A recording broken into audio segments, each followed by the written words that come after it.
nung nakaraang season, rekta semifinal sila, hayahay ang buhay. Sitting handsome boys, 'di ba? Na nandoon nag-aantay sa kanilang kalaban, pero now hindi ganoon ang storya para sa mismong kampiyon natin na si Ares. Napilitan siyang gumamit ng kanyang flicker.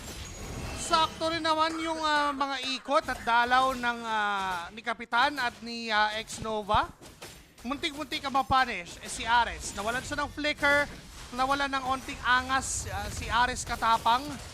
At ngayon ay medyo malaya yung jungle ng ng side ng RRQ Kaito dahil sa pag-punish nila doon sa isang throw.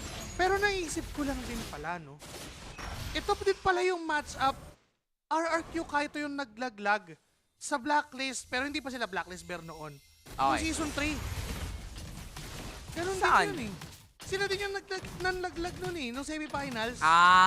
Pero hindi nga bear. Oo, pero hindi bear. Hindi bear sa ngayon. So parang parang ito yung motivation nila na try na natin talunin yung dating organization niyan. Oo. Ang kaso lang kasi, yun nga hindi pa sila yung dating bear. So kailangan pa rin ditong unti-untiin ng RQ Kingdom yung unti-unting pag-step up nila on this one. Kasi again, nakita na natin na kaya silang talunin. So yung Bilab dito, hindi sila ganoon katakot. Oo, still, this is the defending champs. Pero nakita na nilang matalo. So for sure, kaya nilang ipakita din yung kanilang galing dito. Ganito na, meron na namang turtle.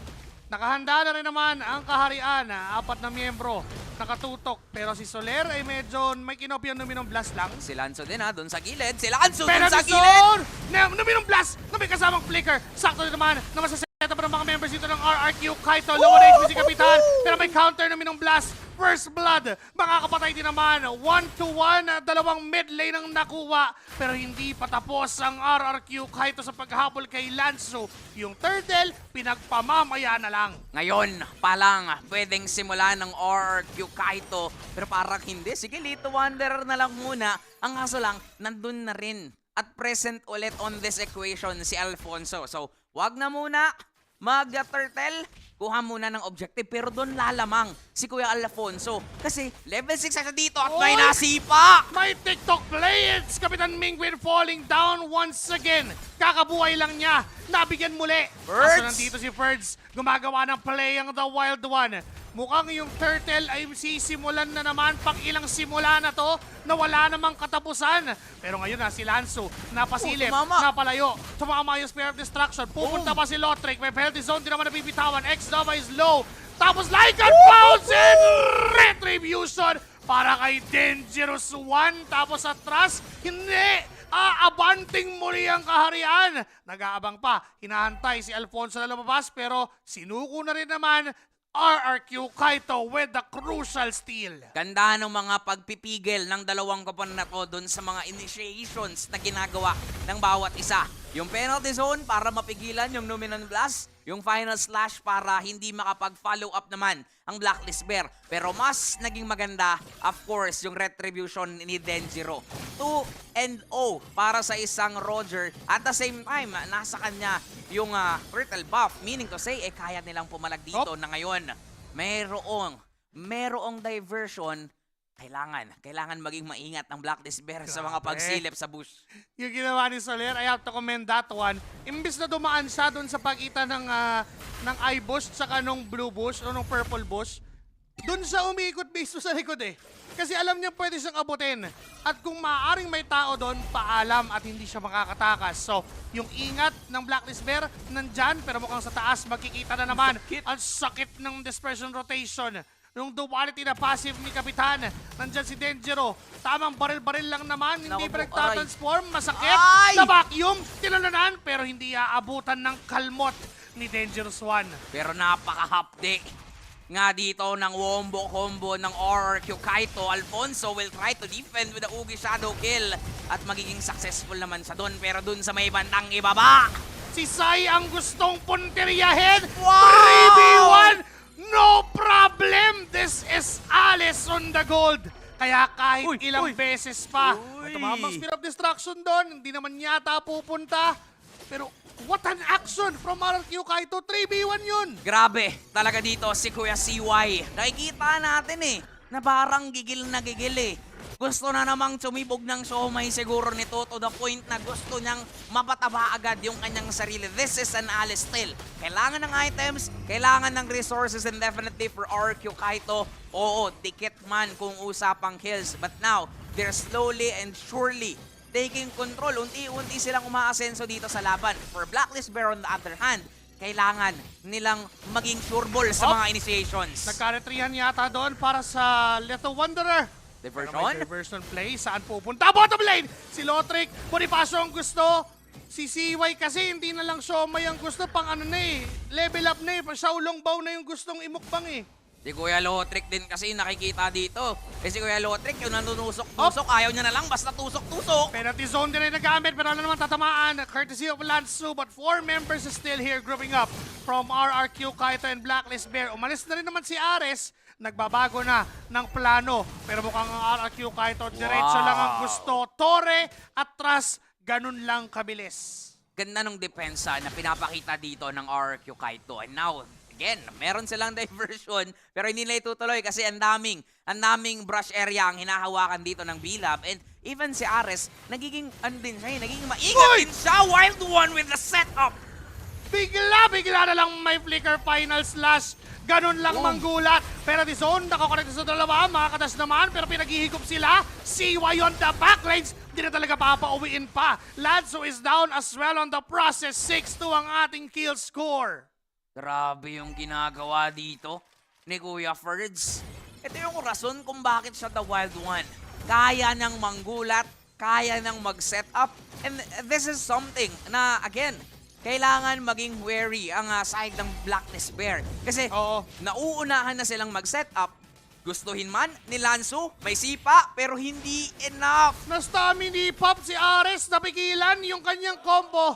Nakakaltokan boss ni Kuya Nova. Uy, tapos biglang may TP-TP pang kasama. Hello! Ay! Bigla na lang pumasok si Sai! Di naman siya kasama doon sa picturean, pero bigla na lang na nandun siya. Nakakagulat ang mga tagpo. RRQ Kaito. Okay, akala ko didiretso ng mid lane eh. Umatras lang pala kasi magta-turtle. Disiplina ang ipapakita sa atin dito ng RQ Kaito and Blacklist Bear.